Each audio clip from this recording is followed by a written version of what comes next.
Sementara itu, Saudara, pelaksanaan penyuntikan vaksin COVID-19 ke tenaga kesehatan di Kabupaten Biren dipercepat dari jadwal sebelumnya.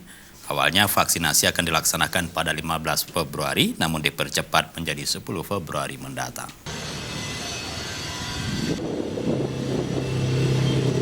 Dinas Kesehatan Kabupaten Biren akan melakukan vaksinasi tahap pertama kepada seluruh tenaga kesehatan pada 10 Februari mendatang, yang awalnya sudah direncanakan pada 15 Februari.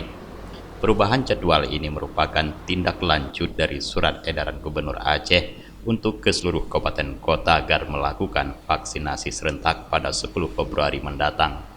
Kepala Dinas Kesehatan Biren, Dr. Irwan Agani mengatakan vaksinasi tahap awal untuk pejabat esensial akan dipusatkan di Rumah Sakit Umum Daerah Dr. Fauziah Biren.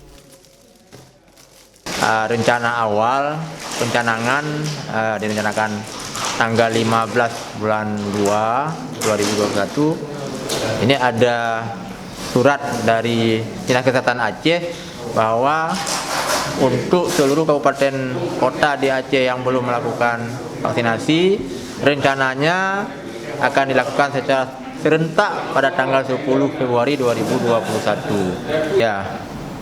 Kita sesungguhnya sudah merencanakan pelaksanaan vaksinasi ini selama 10 hari.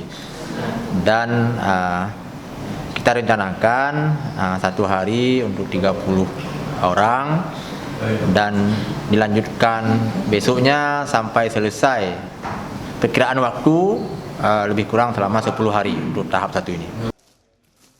Dari Biren, Tim Liputan Aceh TV melaporkan.